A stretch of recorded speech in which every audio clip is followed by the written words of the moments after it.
Sinistro Reino de... Get away from the windows! They're still hanging on.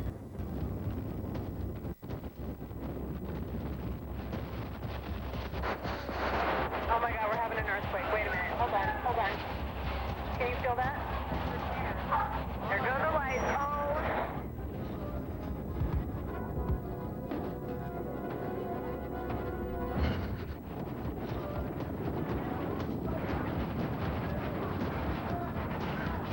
We have a major fire burning in the San Francisco Marina District. It started at the northeast corner of Beach End to visit Dinero Street. We have the bands now approaching the coast. So we're just starting the long period of about 12 to 16 hours where we're going to experience the thrust of this hurricane.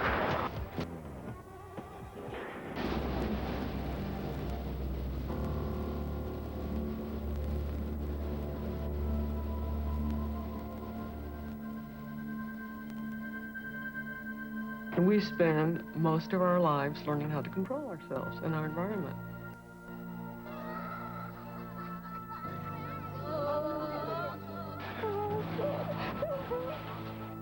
And suddenly you wake up to the realization, I am not in control.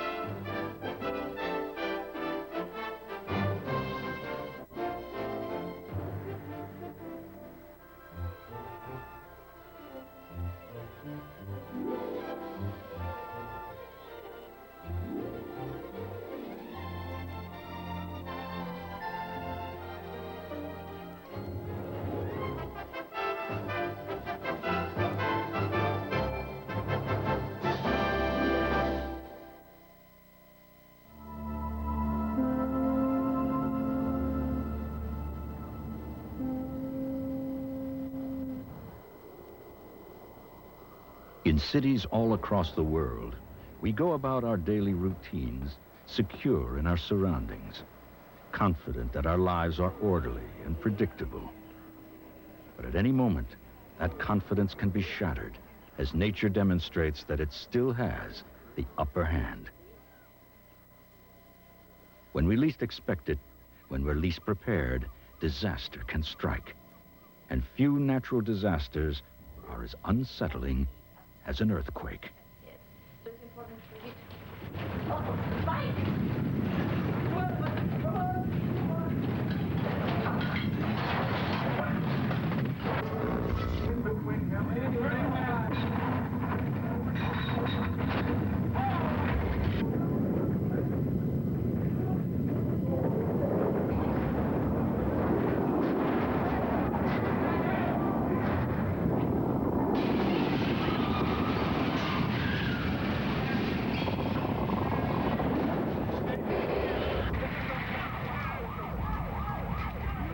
The quake that hit San Francisco on October 17, 1989, was actually centered 50 miles away, near a mountain called Loma Prieta.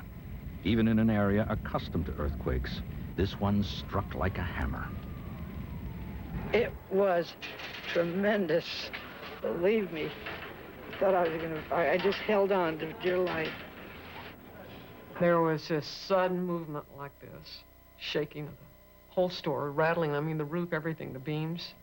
My TV screen popped out, and glass began to break, you know, things like that. Big marble table flew across the room and shattered like glass almost, you know.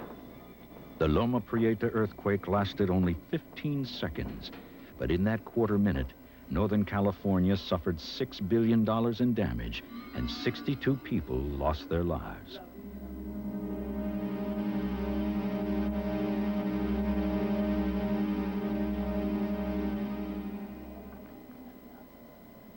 Earthquakes are not nice. The ground is moving beneath one. The very essence of stability is questioned. And that's quite apart from the damage, the destruction, the deaths. There's something awful about an earthquake, and it's not fun at all. My guess is that earthquakes are really so scary because you don't have any warning. It's the only thing besides a nuclear war that can really, 1 second you're living in a big, beautiful city, and 10 seconds later, it's flat. Earthquakes leave their trail of destruction on every continent. In 1948, the city of Fukui, Japan was leveled by a tremor, several times more powerful than the atom bombs that destroyed Hiroshima and Nagasaki.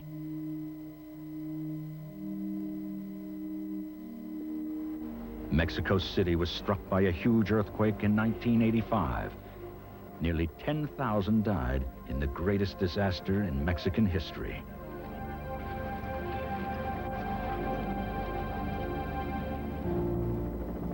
In September 1993, a quake devastated the Indian state of Maharashtra.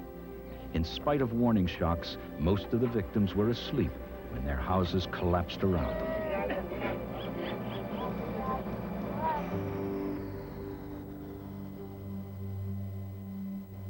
Every day, the Earth is shaken by hundreds of small earthquakes. Most go unnoticed. They usually occur along the boundaries of the thin plates that cover the Earth like an eggshell. Driven by the heat deep within the Earth's core, the plates grind against each other along lines called faults. When the plates find their motion blocked, stress builds up. Finally, the fault gives way. The released energy races through the Earth in the form of seismic waves. One place where the boundary between plates is dramatically evident is the 700-mile-long San Andreas Fault. This is the source for most of California's earthquakes. But for California, as for much of the world, the movement of plates like these is also an indispensable creative force. If we didn't have earthquakes, if we didn't have this great flow of heat from the interior of the Earth would be a cold, dead place. If it wasn't for this great flow of heat, there'd be no continents, no oceans, no atmospheres. The Earth would be as dead and dry and cold as the moon. Everywhere you look in California, the hills are really created by the action of the earthquakes for the most part. It's really the earthquakes that create the topography, the valleys, the mountains, control the river streams, where things go.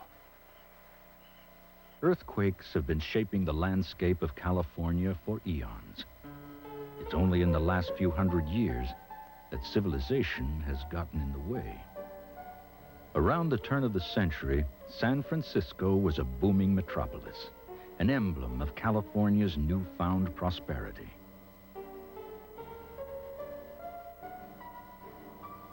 But on April 18, 1906, that prosperity was shattered by the most famous quake in American history.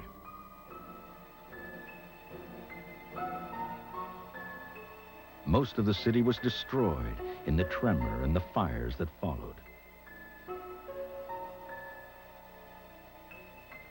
Much of the charred rubble from these fires was pushed into San Francisco Bay, adding to an existing landfill that eventually became part of the city itself. Today, that landfill lies beneath a section of the Marina District. This was the area hardest hit in the 1989 quake. The problem here is the rubble from the tremor of 1906, buried underground. Shaken by the new quake, it literally fell apart, and so did much of the neighborhood. The practice of building on such unstable ground is a problem throughout the world. Mexico City was built on top of a dried-up lake bed. The 1985 quake was actually centered hundreds of miles away, but it turned the soft land under the Capitol into a nearly liquid mass. The buildings simply collapsed. Victims were crushed under tons of concrete and steel. It's a modern nightmare. Urban infrastructure crashing down around us. As geologists and engineers like to remind us, earthquakes don't kill people, buildings do. Certain structures like bridges and freeways are especially vulnerable to tremors. In San Francisco's quake, most of the deaths occurred on the Nimitz Freeway when a 1.5-mile section of the upper deck collapsed on the roadway beneath. Ed McVie was driving a freight truck when it happened. there was no traffic, and I was doing about 55, and all of a sudden it felt like I had a blowout. I had no control over the truck. Luckily, there was nobody beside me because I was just all over the place. I hit the brakes.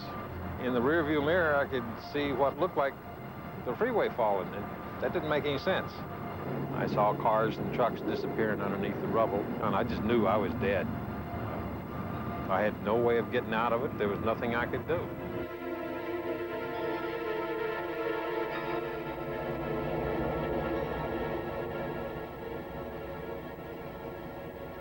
McVie was lucky that day. His truck just happened to stop under the only section of freeway that didn't fall. I don't deal with it as well as people think I do. I can be driving along anywhere, and all of a sudden I've got freeway falling down on top of me. Ed McVie escaped without a scratch. 42 other motorists died. 5 years later, when an earthquake hit Los Angeles, there was a similar freeway collapse. Fortunately, the tremor struck before dawn, when the road was virtually empty. Next time, this could happen at rush hour.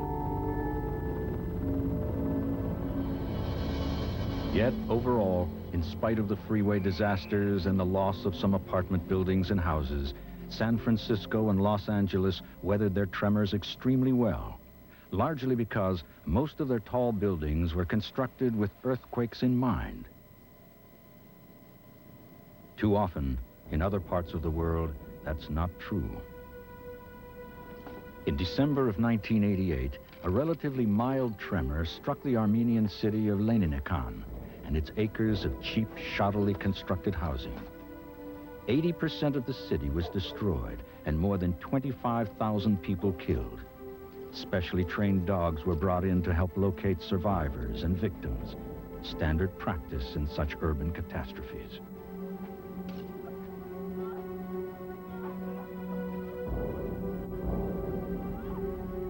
Fortunately, Leninakan was a small city. Tangshan in northern China was not.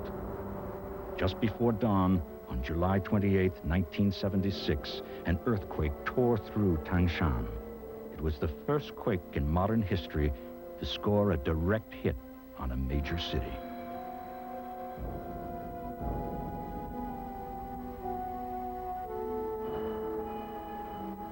As nearly as anyone can tell, it left close to 250,000 people dead. Entire families were wiped out, so it was impossible to find out from the survivors exactly how many had perished. Besides falling buildings, earthquakes create other special problems in urban environments.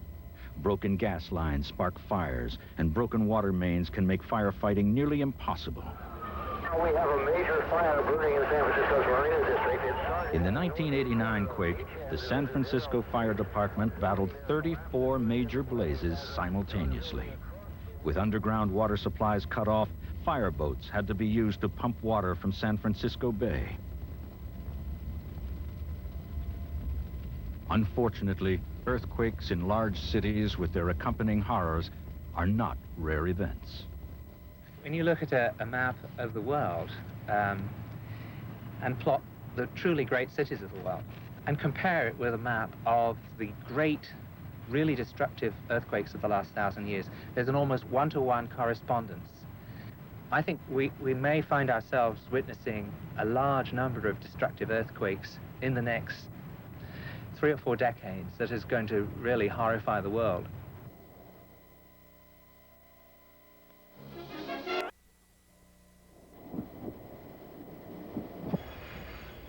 The next great urban earthquake may happen in Tokyo. This vast metropolis, with its population of more than 27 million, lies near the busy intersection of 3 tectonic plates. Small tremors are an everyday occurrence here, and big ones strike all too frequently. In 1923, Tokyo was nearly destroyed by a massive earthquake. Much of the destruction and most of the 140,000 deaths were not caused by the quake itself, but by the fires that raged on for days afterward.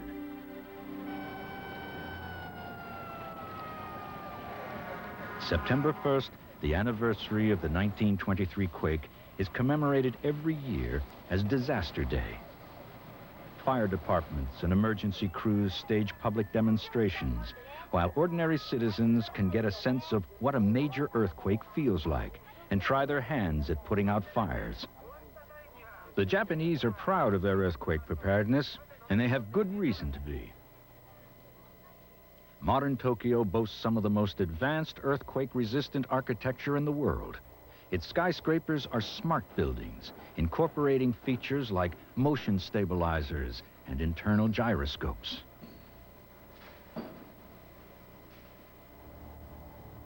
But the vast majority of Tokyo's 8 million buildings are older, wood-frame structures. They're squeezed along narrow, twisting streets that could prove to be a nightmare for firefighters. To make matters worse, the city is fringed by an incendiary jumble of oil refineries, fuel storage tanks, and chemical plants, much of it constructed atop unstable landfill on Tokyo Bay.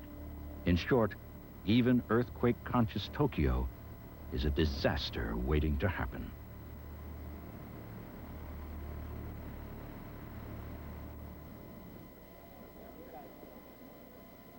The unsettling reality is that no place in the world is completely safe from earthquakes. Not even areas where tremors are rare and preparations non-existent. The eastern United States and Europe are hardly hotbeds of seismic activity. But large quakes have occurred nearly everywhere on Earth at one time or another. And unlike lightning, earthquakes do strike twice. It's just a matter of time.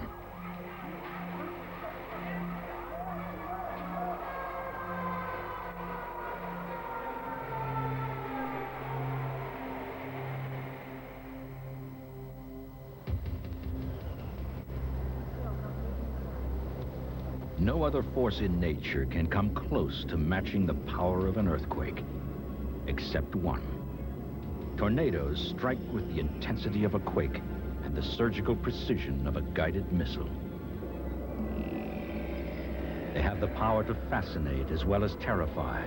And with the advent of video camcorders, the terror is being well documented by home movie makers. This is in Hayesville, Kansas. Regan, that's getting awful close. We better go in. It's gonna hit our house, Mom. Just looking for it to hit. It's a tornado. Sometimes a cameraman gets more than he bargained for. On a lakeshore in Minnesota, an idyllic summer afternoon is about to be transformed by the arrival of a tornado. Look at their funnels. Within seconds, curiosity will be replaced by panic. Look at there. Look at the highway trees. Oh, Power line just went out. power line just went out. Look at them. The power lines, I'm getting every power line out. Cool. Here it comes. Here it comes. Here it comes. It's right out here. Get out I'm of here. 10 feet from it, and all the electricity, all the power lines are going. We'll film from the inside. We're filming. We're filming. Get it right there. Don't stand by the windows. Can't go to the windows. Get away from the windows. Tree just blew over. Wow, look at that tree over there. Just look at the top. Get away from the windows. Get away. Get away. Get away. Get away. Get away. Where's everybody? Where is it? Where's everybody? Where is everybody?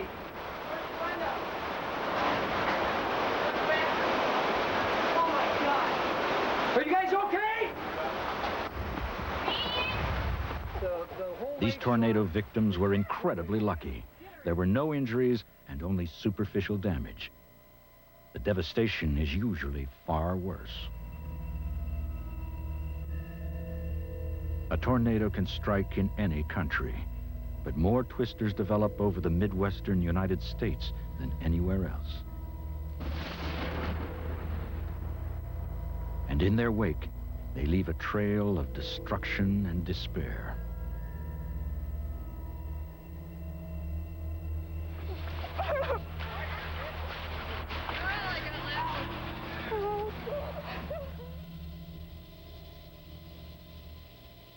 Simulated in a laboratory, A tornado is fairly simple to analyze.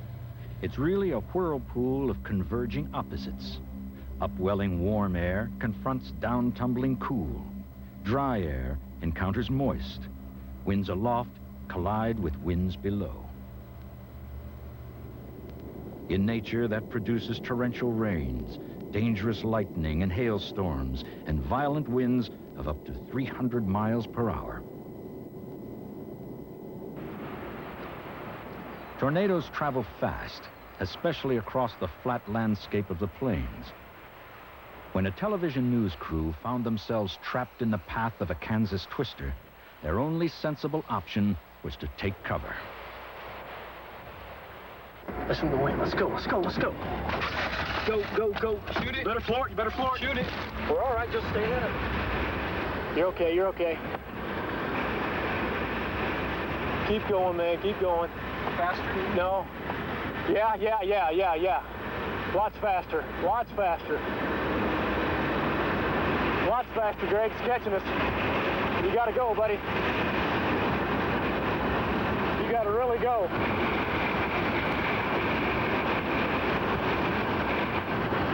You got a blaze, buddy. You want to jump out? Yeah, we want to jump out. We want to get in front of the van. Get under here. Keep rolling. Yeah, I'm rolling.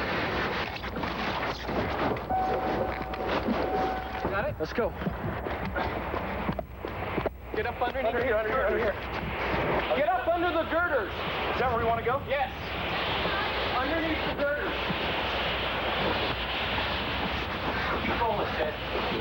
It's coming at us. Keep rolling. Okay. Hang on, you'll be fine. Hang on to the girders. Don't worry about it. Just hang on. That's what you do.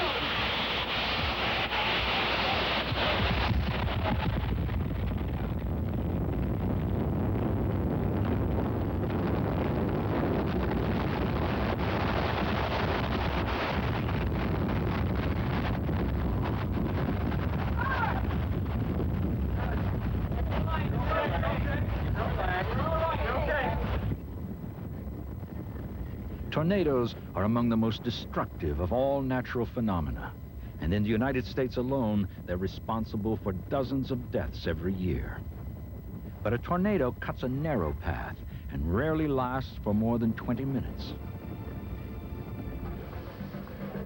Even more devastating are the forces unleashed by tropical cyclones, called typhoons in the Pacific and hurricanes in the South Atlantic and Caribbean. These monster storms can be hundreds of miles wide and last for days, tearing vast swaths of destruction. Tropical cyclones visit some parts of the world with frightening regularity and cause staggering losses of life and property. In 1970, a huge typhoon struck what was then East Pakistan, leaving more than 300,000 dead. Frustrated in part by the slow pace of relief efforts, the people of the region seceded a year later and created the new nation of Bangladesh. Bangladesh continues to be pummeled frequently by killer typhoons, made worse by storm surges, wind-driven walls of seawater that flood this low-lying country. In the Western Hemisphere, the islands of the Caribbean and the southeast coast of the United States are prime targets for hurricanes, and the most destructive natural disaster in U.S. history was Hurricane Andrew. We have the bands now approaching the coast. So we're just starting the long period of about 12 to 16 hours where we're going to experience the thrust of this hurricane.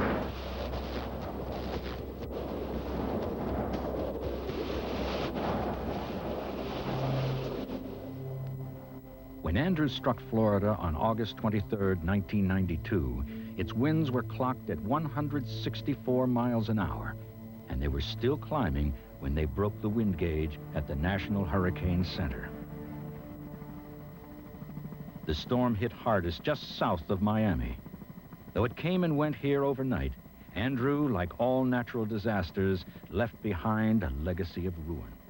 It created massive environmental damage that could last for generations. For the survivors, life would never be the same. No insurance. My car is devastated. But I'm not the only one. You know, there's quite a few people that are going through the same thing. Look all around. It's a very lost feeling.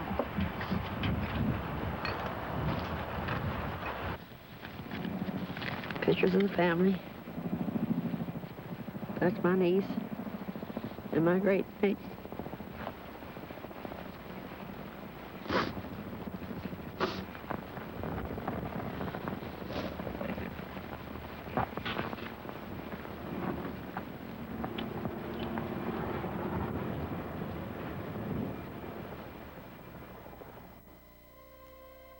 Before it began its rampage across South Florida, Andrew was born, like most hurricanes, as a cloud disturbance off the African coast.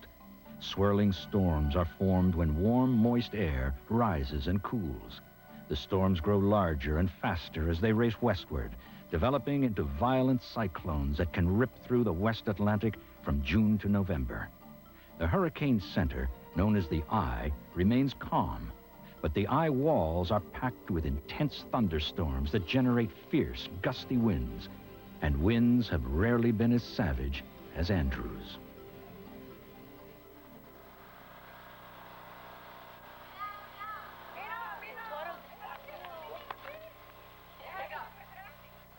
The storm left a total of 62 people dead, and it left parts of South Florida a wasteland.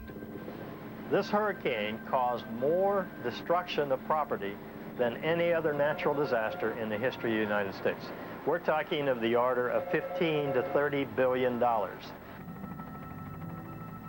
It could have been much worse.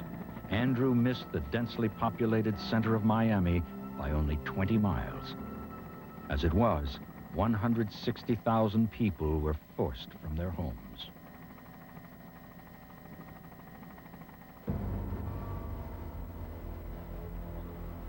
Besides the thousands of personal tragedies, there was an immense environmental problem.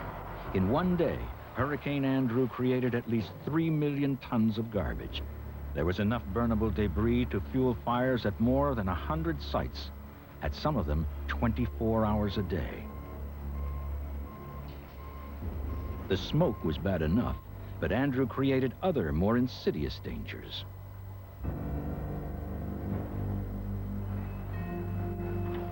Mike Palmer's specialty is containing hazardous and toxic spills. After Andrew, he and his crew sifted through devastated neighborhoods for household hazards. Now, what you may normally see with one house, you know, the typical chemicals they'll have, like, you know, a small thing of acetone and a thing of brake fluid, and here's some clear stain. You know, you'd say, well, what's the big deal? You know, how bad can this really be to the environment? Well, you know, if I open this up and I poured it on the ground here, you know, would it absolutely contaminate the groundwater for this whole area? No, probably wouldn't. But we don't have that here. What we've got here is we've got these quantities or more in every single house. And if these equipment comes in here and they rupture these containers and it goes into the environment all at once like that, it is too much.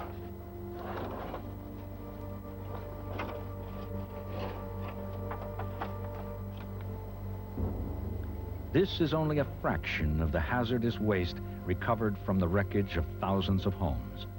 No one knows how much toxic material remained unaccounted for. In the chaos following a natural disaster like Hurricane Andrew, human survival is the first priority. But animals are victims too. Miami's Metro Zoo lay directly in Andrew's path. The zoo suffered serious losses, including hundreds of prized tropical birds and 5 large mammals. Miraculously, most of the animals came through unharmed, even though they were out in the open, exposed to the fierce intensity of the storm. No one knows quite how they survived, because no one was around to watch. Many of the zoo's exhibits were ruined, and it will take decades to replace the crucial shade trees. But the long process of recovery began right away. I've received checks and letters from every state in the country supporting the zoo. It's people we never heard from before, people who've never been here. And I think one of the most moving things in that whole situation was I received a check one day and I noticed that the return address was from Homestead. And Homestead is here in South Miami, and it was probably the most devastated area from Hurricane Andrew. And I opened the letter and there was a check there, and it said, please accept this donation in memory of our daughter, Naomi Browning, who was killed in the storm. You feel almost guilty that something has not happened to you because there's tragedies around you like this, and here you have a lady who's sending you a check in the memory of her 12-year-old daughter who happened to have been a volunteer here at the zoo, volunteered her time. And I said, Miss Browning, why? And through her tears, and as she was crying on the phone and talking to me, she said, Ron, prior to this beam falling down and crushing her, the only thing she kept saying all night long was, Mom, I'm so worried about the animals at the zoo.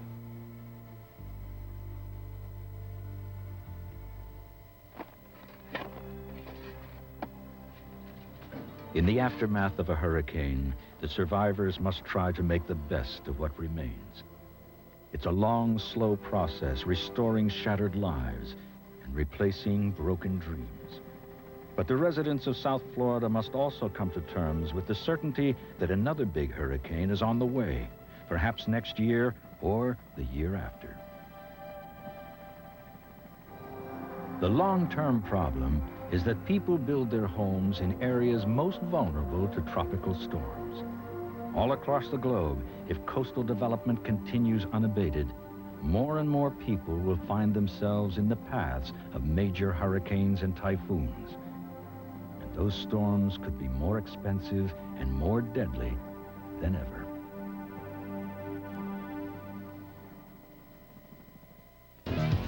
A sixth Great Lake. By mid-July, with record crests converging at St. Louis, dozens of towns downriver face the danger of being wiped off the map. Towns like St. Genevieve, Missouri. Founded by French settlers in the 1740s, St. Genevieve is the oldest European settlement on the western banks of the Mississippi. Some of its French colonial architecture exists nowhere else in the United States. And if the river had its way, that rich heritage would soon be gone. Where the waters were held at bay, the town owed its safety to a makeshift wall of sandbags and an extraordinary volunteer crusade. People from all walks of life, from the locals to the National Guard, joined hands to try to save what was left of St. Gen. The battle raged all summer long as the river continued to rise.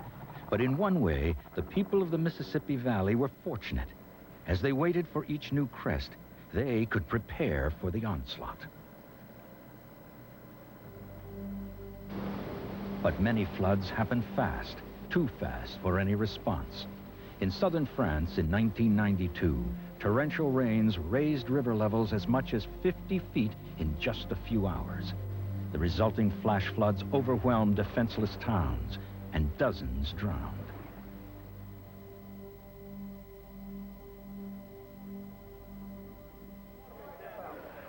The people of St. Genevieve had time to meet the river's gradual advance, and they were ready for the worst. One of those leading the fight was Vern Bauman, a local contractor. Vern was president of the Downtown Levee District, the agency responsible for maintaining the dikes now swallowed by the river. That's another one. He coordinated the efforts to save what was left of the town. You get any sleep tonight? Well, what, 15 minutes or what? We got contractors, we got the National Guard in here, and a lot of civilian help and local people here. And we just coordinating everything and trying to get the units to work together. And hey, just a minute. Sonny, we're gonna need. The rising tide had brought a flood of people to the town as well, nearly 10,000 from 34 different states.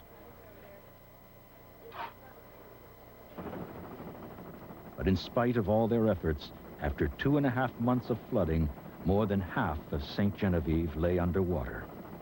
Temporary levees wove through town, creating an artificial waterfront. A man-made island rose where Winter Street had once met North Main.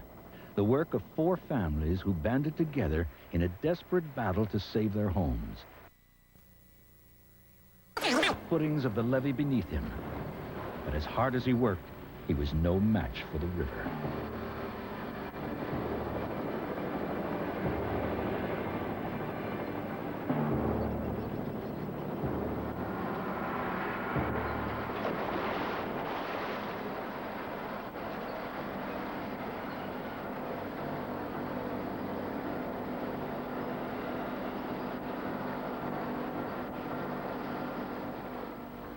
Soon the outcome was clear. All that remained was to pull men and machines off the crumbling embankment and evacuate the houses behind.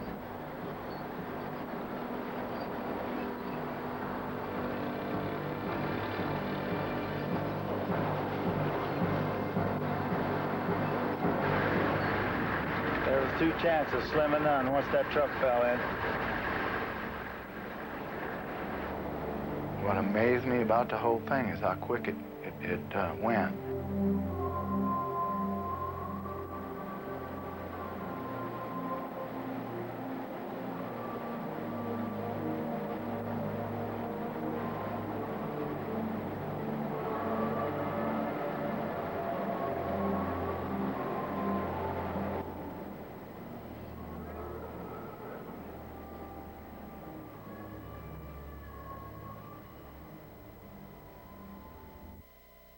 In California, scientists are trying to predict earthquakes.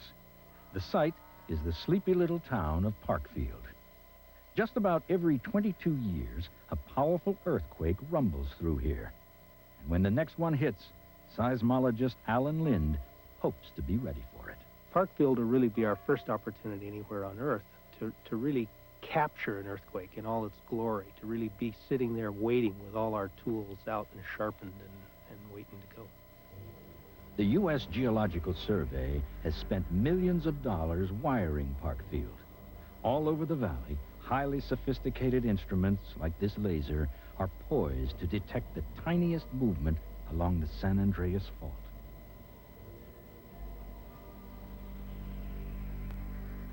If the Earth shifts even a few millimeters before a quake strikes, seismologists may be able to issue a warning. The Parkfield experiment is not just designed to predict when an earthquake will happen, but also exactly where it would strike. It's based on an idea called the seismic gap theory. Seismic gap theory is really just a very simple notion. And all it says is that since motion is occurring all along a plate boundary, there are going to be earthquakes everywhere along it. And the places that haven't had them last us are going to be the places to have them next us. But geologists can't create an earthquake in the lab. The only way for them to test their theories is to wait for one to happen and hope they're still around afterwards to analyze the data. Panning back. I've got to get this updraft just once in my life. Observing tornadoes presents its own challenges and thrills. Every spring and summer, tornado season in the Midwest, an army of amateur storm chasers is out in the field, and video cameras are now standard equipment. That has got to be a violent tornado. Going head-to-head with a twister is an obsession for both amateur storm chasers and professional scientists. It may look like fun, but it pays off with valuable information about the birth and behavior of these killer storms. Oh! Oh! There goes the windshield.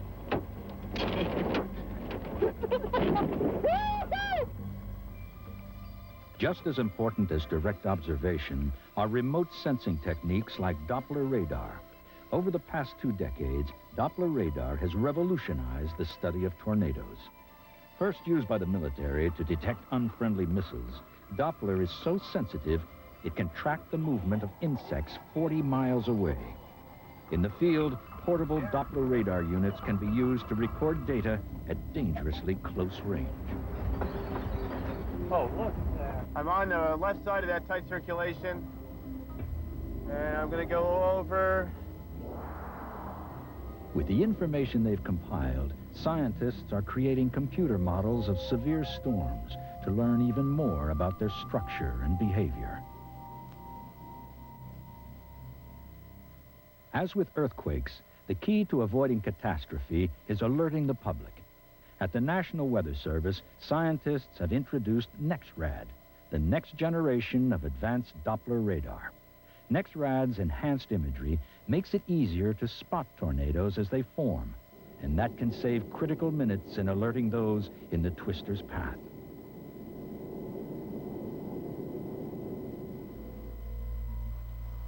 Hurricane prediction is also becoming more precise as scientists gain a new perspective on these giant storms with the help of powerful new tools like the space shuttle and weather satellites.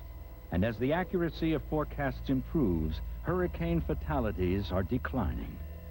The beginning of the hurricane conditions will start there anytime after dark this evening. Today, when hurricanes form over the Atlantic, the National Hurricane Center in Miami serves as a central clearinghouse, analyzing data, issuing forecasts, and, most important, broadcasting warnings to the public. There's a fine line between alerting the community and creating panic. Evacuations are expensive, and false alarms can damage public confidence. But in the face of an approaching hurricane, it's a good idea just to get out of the way. Like floods, earthquakes, and tornadoes, hurricanes remind us that there are powerful forces beyond our control. We have not conquered nature, and we never will. But perhaps we can learn to survive nature's fury.